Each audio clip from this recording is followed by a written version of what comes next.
How would you describe your technique, style, and how do you adapt it to different students' needs? I would say that my teaching technique is somehow gathering the students' attention. That's the most important thing to me because if I don't get their attention, they are not going to care about the class. So that's number one. I need to gather the attention. I need them to focus on what I'm saying or what is being shown on the board. And well, we have different types of students. Some of them are really into listening to things. Some of them they like to write things. Some of them like to speak. So in my activities, we try to do a variety of those things. In some activities, they speak. We have a lot of participations. You might remember that. That's for the students who like to speak.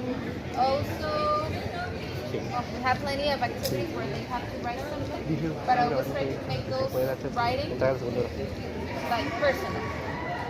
Not invent this or translate this, no. Like questions, but personal questions. What strategies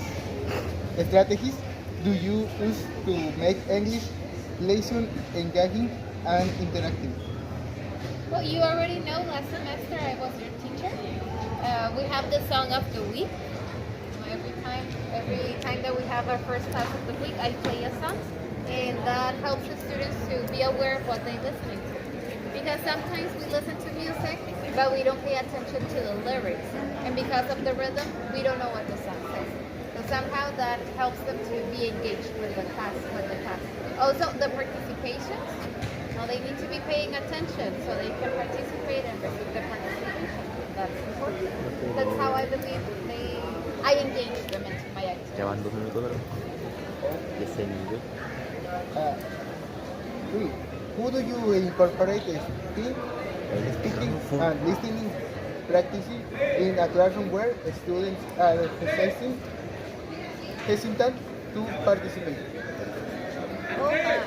Speaking activities are difficult. Spoken activities are difficult to implement them in the class because there are 55 students. A lot of students in one group. It's difficult to have spoken activities. But this semester, we are doing an activity called Conversation 1. And randomly, some students come forward and they have a conversation. I have also a microphone for that. Let me show you. So this is the speaker, and here we have a microphone. I don't know why, but they like using the microphone, and this helps them to have the conversation in front of the class. Like I said, it's difficult because many students we have in one classroom, but with this activity, I'm trying to help them. But they get really engaged because it's done randomly, and also because we're using microphones. That gets their attention.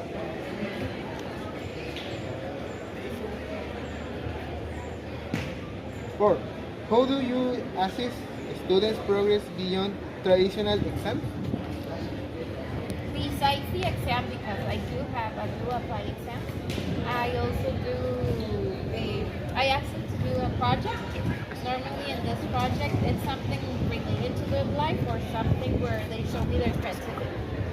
Another thing is the participation.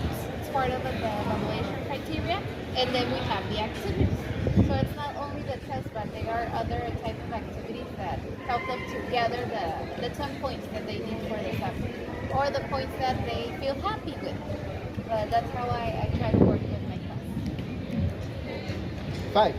Can you share an example of who you be helped as truly students improving their English skills? I remember a student who was struggling with it came to the project presentation. She would get really nervous because she was afraid of making mistakes in the pronunciation. I told her that maybe we could practice, her and I, after class. And thanks to that, when it came the time for her to present in front of the group, she was ready. Because I was trying to help her after class with the pronunciation.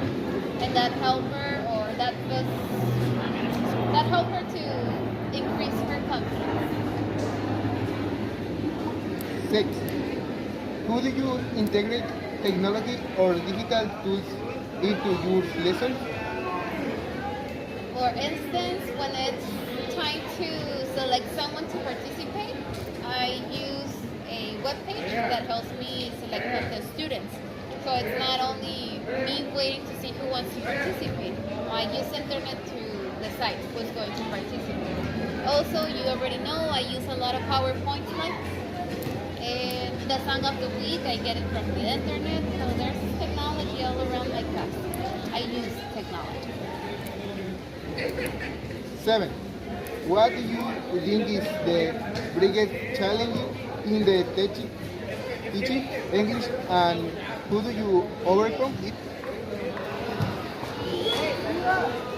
I would say the amount of students in one only classroom. Well, here in the morning, normally the groups are 55 students, and it becomes difficult to pay attention to what's happening to each of them because there's a lot of students. And besides that, we have different levels of English. We have students who only know hi, hello, how are you, fine, thank you, bye-bye, and that's it. And we have the students that have advanced English. So it's difficult to find the middle point on that. The amount of students inside of a classroom and also the English level. And about the amount of students, there's nothing I could do about that. That's not on me. But about the English level, we have accepted different levels of English. We have students who only know hi, hello, how are you, fine, thank you, bye-bye, and that's it. And we have the students that have advanced English. So it's difficult to find the middle point on that. The amount of students inside of a classroom and also the English level. And about the amount of students, there's nothing I could do about that. That's not on me. But about the English level, we have accepted students. I ask them to help me with the students who are struggling a little bit. So that's a way in which I have find a better way to help those students who are having problems with the English language.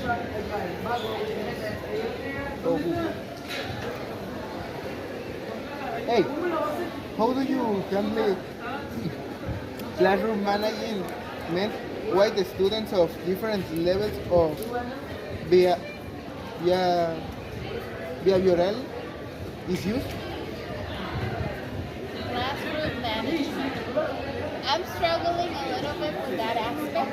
I do have groups where they behave according to the academic level that they have. We are in high school. We're not little kids. They are high schoolers. But I do have some groups where I'm struggling a little bit with the classroom management. To start, I try to learn the names of those people who are causing problems inside of the classroom. And I try to speak with them, have a conversation about the way that they are behaving inside of the classroom. And I try to do a little research, why is that person behaving the way that they are doing, to see if there's something we can do about that or if there's something I can do about that. And sometimes as a group, I have found useful to add some crosses on the board, and when the whole group reaches a certain amount of crosses, I leave them homework. Somehow that has helped me to try to manage the behavior inside of the classroom. Because the students are paying attention, that they are quiet, they help me out with the students who are behaving in a manner that is not acceptable in the class. Okay. The question is more difficult. Why did you have me friend Ángel from the 2C, 2V a 2.5? I don't remember that. I did that. No. Estaba re feliz. Alias el Puffy. I don't remember that. But if I did, it was the right thing to do. But I don't recall doing that.